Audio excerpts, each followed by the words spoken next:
নমস্কার, Olympic YouTube চ্যানেলে কৃষ্ণলীলার ধারাবাহিক পর্বে আপনাকে স্বাগত জানাই। আজকের পর্ব রাসলীলা পর্ব 5। চ্যানেলে যারা নতুন তাদের অনুরোধ জানাবো চ্যানেলটি সাবস্ক্রাইব করে কৃষ্ণলীলার ধারাবাহিক পর্বগুলি শ্রবণ করুন। আজকের পর্ব শুরু করি রাসলীলা পর্ব 5। ভগবদ্গীতার অষ্টাদশ অধ্যায়ে পরমেশ্বর ভগবান বলেছেন, যারা কৃষ্ণ ভাবনামৃত প্রচার করেন তারা তার অতি প্রিয়। শুদ্ধ শ্রীকৃষ্ণ ভক্তি প্রচার করতে গিয়ে ভগবানের বাণীর প্রচারকে নানা রকম দুঃখ দুর্দশার সম্মুখীন হতে হয়। কখনো কখনো তাদের দৈহিক লাঞ্ছনা ভোগ করতে হয় এবং কখনো কখনো তাদের মৃত্যুও বরণ করতে হয়। শ্রীকৃষ্ণের জন্য তার ভক্তির গভীর তপস্যা বলে শ্রীকৃষ্ণ তা মনে করেন। শ্রীকৃষ্ণ তাই বলছেন যে তার বাণীর প্রচারকেরা তার অতি প্রিয়। শ্রীকৃষ্ণের শত্রুরাও যদি বৈরী ভাবাপন্ন হয়ে শ্রীকৃষ্ণের কথা চিন্তা করায় বা করে, তারা মুক্তি লাভ করতে পারে। তাহলে যারা শ্রীকৃষ্ণের এত প্রিয় তাদের মুক্তি সম্বন্ধে তো কোনো সংশয়ই থাকতে পারে না। যে সমস্ত মানুষ এই জগতে কৃষ্ণ ভাবনার অমৃত প্রচার করছে, সর্ব অবস্থাতেই তাদের মুক্তি অবশ্যম্ভাবী।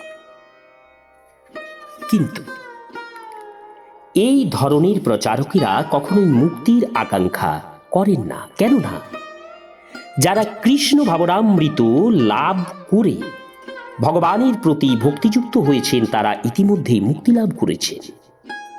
সুখদেব গোস্বামী তাই পরীক্ষিত মহারাজকে আশ্বাস দিলেন যে যারা শ্রীকৃষ্ণের প্রতি আকৃষ্ট হয়েছেন তারা অবশ্যই এই জড় জগতের বন্ধন থেকে মুক্ত হবেন। কেননা শ্রীকৃষ্ণ হচ্ছেন যোগেশ্বর। সমস্ত গোপীরা যখন শ্রীকৃষ্ণের সামনে সমবেত হলেন তখন তিনি তাদের সাদরে আহ্বান করলেন এবং সেই সঙ্গে তাদের বাক চাতুর্যের দ্বারা তাদের নিরাশ করতে লাগলেন। শ্রীকৃষ্ণ হচ্ছেন পরম বক্তা, তিনি ভগবদ্গীতার বক্তা। তিনি সর্বোচ্চ দর্শন, রাজনীতি, অর্থনীতি ইত্যাদি সমস্ত বিষয়ে কথা বলতে পারেন। এবং যে সমস্ত গোপীরা তার প্রতি এত অনুরক্ত ছিলেন তাদের সঙ্গেও তিনি কথা বললেন। তিনি তাদের বাক চাতুর্যের দ্বারা তাদের মোহিত করতে চেয়েছিলেন এবং তাই তিনি তাদের বললেন, হে ব্রজবধূগণ, তোমরা অত্যন্ত সৌভাগ্যশালিনী এবং তোমরা আমার অতি প্রিয়। তোমরা যে এখানে এসেছ সেই জন্য আমি খুব খুশি হয়েছি এবং আমি আশা করি যে বৃন্দাবনের সমস্ত সংবাদ্য শুভ। তোমরা দয়া করে আমাকে আদেশ করো, আমি তোমাদের জন্য কি করতে পারি। তোমরা কেন গভীর রাতে এখানে এসেছ? দয়া করে তোমরা আসন গ্রহণ করো এবং আমাকে বলো আমি তোমাদের জন্য কি করতে পারি। গোপীরা এসেছিলেন শ্রীকৃষ্ণের সঙ্গ সুখ উপভোগ করবার জন্য, তার সঙ্গে নাচবার জন্য, তাকে আলিঙ্গন করবার জন্য এবং চুম্বন করবার জন্য। কিন্তু শ্রীকৃষ্ণ যখন এইভাবে শিষ্টাচার প্রদর্শন করে তাদের সাথে কথা বলতে লাগলেন তখন তারা অত্যন্ত বিস্মিত হলেন। তিনি তাদের প্রতি এমনভাবে আচরণ করতে লাগলেন যেন তারা হচ্ছে সাধারণ ভদ্র মহিলা। তাই তারা নিজেদের মধ্যে হাসাহাসি করতে লাগলেন এবং গভীর আগ্রহের সঙ্গে শ্রীকৃষ্ণের এই সমস্ত কথা শুনতে লাগলেন। তিনি যখন দেখলেন যে তারা তাকে নিয়ে হাসছে তিনি তখন বললেন, হে সখীরা, তোমাদের অবশ্যই জানা উচিত যে এখন গভীর রাত্রি এবং এই বন অত্যন্ত বিপদসংকুল। এই সময় বাঘ, ভাল্লুক, শেয়াল, নেকড়ে ইত্যাদি সমস্ত হিংস্র পশুরা এই জঙ্গলে ঘুরে বেড়াচ্ছে। তাই তোমাদের পক্ষে তা অত্যন্ত বিপদসংকুল। এখানে কোনো নিরাপদ স্থান তোমরা খুঁজে পাবে না। তোমরা যেখানেই যাও না কেন সেখানেই এই সমস্ত হিংস্র পশুরা তাদের শিকারের অন্বেষণে ঘুরে বেড়াচ্ছে। তাই আমার মনে হয় এই গভীর রাত্রি এখানে এসে তোমরা একটা মস্ত বড় ঝুঁকি নিয়েছ। এখনই আর দেরি না করে তোমরা ঘরে ফিরে যাও। শ্রীকৃষ্ণ যখন দেখলেন যে গোপীরা তখনও হাসছেন তিনি তখন তাদের বললেন, তোমরা সকলেই অত্যন্ত সুন্দরী এবং তোমাদের এই সৌন্দর্যের প্রশংসা না করে আমি থাকতে পারছি না। তোমাদের সকলেরই কোটি দেশ অত্যন্ত ক্ষীণ, তোমরা সকলেই সুমধ্যমা।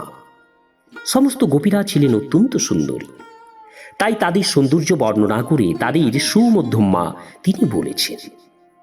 স্ত্রীলোকদের কোটি দেশ বা কোমর পাতলা হওয়াটা তাদের সৌন্দর্যের লক্ষণ এবং সেই ক্ষীণ কোটি সম্পন্না স্ত্রীলোকদের সুমধ্যমা বলা হয়। শ্রীকৃষ্ণ তাদের বোঝালেন তাদের সকলেরই বয়স কম, তারা তাদের ভালো মন্দ বিচার করতে পারেন না, তাই তাদের রক্ষণাবেক্ষণের প্রয়োজন। সুতরাং তারা যে এই গভীর রাত্রে শ্রীকৃষ্ণের কাছে ছুটে এসেছেন সেটা খুব ভালো কাজ নয়। শ্রীকৃষ্ণ তাদের বললেন তিনি একজন বালক এবং তারা বালিকা, তাই এই গভীর রাত্রে একজন বালকের সঙ্গে সেই বালিকাদের মিলন অবশ্যই শোভন নয়। শ্রীকৃষ্ণের এই উপদেশ শুনে গোপীরা বিশেষ খুশি হলেন না, তাই শ্রীকৃষ্ণ তাদের ভিন্নভাবে বোঝাতে লাগলেন।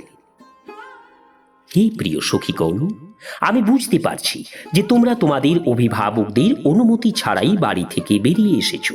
তাই আমি বুঝতে পারছি যে তোমাদের মা বাবা, পুত্র কন্যা, ভাই এবং পতিরা তোমাদের জন্য উৎকণ্ঠিত হয়ে উঠেছেন। যতক্ষণ তোমরা এখানে আছো তারা নিশ্চয়ই ততক্ষণে বিভিন্ন জায়গায় তোমাদের খুঁজে বেড়াবেন এবং তারা অন্তরে নিশ্চয়ই গভীর উদ্বেগ অনুভব করছেন। সুতরাং আর দেরি করো না, তোমরা ঘরে ফিরে যাও এবং তাদের উৎকণ্ঠা দূর করো। গোপীরা তখন শ্রীকৃষ্ণের এই অযৌচিত উপদেশে বিরক্ত এবং ক্রুদ্ধ হলেন। তারা তখন অন্যদিকে তাকিয়ে বনের সৌন্দর্য দেখতে লাগলেন, আর সেই সময় সমস্ত বন চন্দ্রের জ্যোৎস্নায় আলোকিত হয়ে উঠেছিল এবং প্রস্ফুটিত ফুলের ওপর দিয়ে মৃদুমন্দ সমীরণ বইছিল এবং তখন সবুজ গাছের পাতাগুলি কম্পিত হচ্ছিল। তাদের বনের দিকে তাকিয়ে থাকতে দেখে শ্রীকৃষ্ণ তাদের উপদেশ দিতে লাগলেন। আমার মনে হয় তোমরা এই রাত্রে বৃন্দাবনের সৌন্দর্য দর্শন করতে এসেছো, তবে এখন নিশ্চয়ই তোমাদের তৃপ্তি হয়েছে। সুতরাং এখন তোমরা আর দেরি না করে বাড়ি ফিরে যাও। আমি জানি তোমরা সকলেই অত্যন্ত সতী সাধ্বী স্ত্রী, তাই এখন যখন তোমরা বৃন্দাবনের সৌন্দর্য দর্শন করেছ, এবার আর দেরি না করে বাড়ি ফিরে যাও। অনুগত স্ত্রীর মতো তোমাদের পতিদের সেবা করো। যাও যাও, বাড়ি ফিরে যাও। যদিও তোমরা সকলেই খুব অল্প বয়সী, তবুও তোমাদের সঙ্গে কেউ সন্তানের মা হয়েছ। তোমাদের সেই শিশু সন্তানরা নিশ্চয়ই তোমাদের কথা ভেবে তারা কাঁদছে। দয়া করে এক্ষুনি তোমরা ঘরে ফিরে যাও এবং তাদের তোমাদের বুকের দুধ দিয়ে শান্ত করো। আমি এটাও বুঝতে পারছি যে আমার প্রতি তোমাদের গভীর অনুরাগ রয়েছে এবং সেই অনুরাগের বশবর্তী হয়ে আমার বংশীধ্বনি শুনে তোমরা এখানে এসেছো। আমার প্রতি তোমাদের এই প্রীতি এবং অনুরাগের ফলে আমি অত্যন্ত সন্তুষ্ট হয়েছি। আমি হচ্ছি পরমেশ্বর ভগবান। প্রতিটি জীবেই হচ্ছে আমার বিভিন্ন অংশ এবং স্বাভাবিকভাবেই তারা আমার প্রতি অনুরক্ত। তাই আমার প্রতি তোমাদের এই অনুরাগের ফলে আমি অত্যন্ত সন্তুষ্ট হয়েছি এবং সেই জন্য আমি তোমাদের অভিনন্দন জানাচ্ছি। এখন তোমরা ঘরে ফিরে যাও। আরেকটা কথা আমাকে তোমাদের বলতে হবে, তা হচ্ছে সরল চিত্তে পতির সেবা করাটাই হচ্ছে সাধ্বী স্ত্রীর সর্বশ্রেষ্ঠ ধর্ম। পতির প্রতি বিশ্বাস হওয়াটাই, বিশ্বস্ত হওয়াটাই স্ত্রীলোকের পক্ষে যথেষ্ট নয়। তাকে পবিত্র বন্ধুদের প্রতি স্নেহশীলা হতে হবে, পতির পিতামাতার প্রতি শ্রদ্ধাশীলা হতে হবে, তাদের বাধ্য হতে হবে এবং দেবরদের প্রতি স্নেহশীলা হতে হবে। এবং সবচাইতে গুরুত্বপূর্ণ হচ্ছে স্ত্রীকে অবশ্যই তার সন্তানের দেখাশোনা করতে হবে। এইভাবে শ্রীকৃষ্ণ একজন স্ত্রীলোকের কর্তব্য সম্পর্কে উপদেশ দিলেন। পতি সেবার উপর জোর দিয়েও তিনি বললেন, যদি তার চরিত্র ভালো নাও হয়, অথবা যদি সে অত্যন্ত ধনী বা সৌভাগ্যবান নাও হয়, অথবা সে যদি বৃদ্ধ এবং নানা রকম রোগের ফলে রুগ্ন ও দুর্বলও হয়, কোনো স্ত্রীলোক যদি পারমার্থিক উন্নতি করতে চান তাহলে তাকে কখনোই তার পতিকে ছেড়ে চলে যাওয়া উচিত নয়। বা তাদের বিবাহ বিচ্ছেদ হওয়া উচিত নয়। আর এছাড়া কোনো স্ত্রীলোক যদি মিথ্যা আচরণ করে পরপুরুষের অন্বেষণ করে, তাহলে সেই আচরণকে সমাজে অত্যন্ত জঘন্য বলে গণ্য করা হয়। এই রকম আচরণ করলে কোনো স্ত্রীলোক উচ্চতর লোকে উন্নীত হতে পারবে না, এবং এই ধরনের জঘন্য কর্মের ফল অত্যন্ত ভয়ঙ্কর। কোনো বিবাহিত স্ত্রীলোকের পরপুরুষের সঙ্গ করা উচিত নয়। বৈদিক শাস্ত্রে তা নিষিদ্ধ। তোমরা যদি মনে করো যে তোমরা আমার প্রতি অত্যন্ত অনুরক্ত এবং সেই জন্য তোমরা আমার সঙ্গ করতে চাও, তাহলে আমি তোমাদের উপদেশ দেব, ব্যক্তিগতভাবে তোমরা আমার সঙ্গ উপভোগ করার চেষ্টা করো না। তোমাদের পক্ষে ঘরে ফিরে যাওয়াটাই শ্রেয় হবে, এবং ঘরে ফিরে গিয়ে তোমরা কেবল আমার কথা চিন্তা করো, আমার কথা বলো, এবং তার ফলে নিরন্তর আমাকে স্মরণ করার মাধ্যমে, আমার নাম কীর্তন করার ফলে তোমরা অবশ্যই অপ্রাকৃত স্তরেই উন্নীত হবে। এইভাবে আমার কাছে আসার কোনো প্রয়োজন নেই। দয়া করে তোমরা ঘরে ফিরে যাও। নমস্কার। আজকের পর্ব এখানেই শেষ করছি। রাসলীলার পরবর্তী পর্ব আগামী পর্বে প্রকাশ করা হবে। পরবর্তী পর্ব রাসলীলা ষষ্ঠ পর্ব। চ্যানেলে যারা নতুন তাদের অনুরোধ জানাবো, চ্যানেলটি সাবস্ক্রাইব করে কৃষ্ণলীলার ধারাবাহিক পর্বগুলি শ্রবণ করুন। রাধে রাধে। হরে কৃষ্ণ।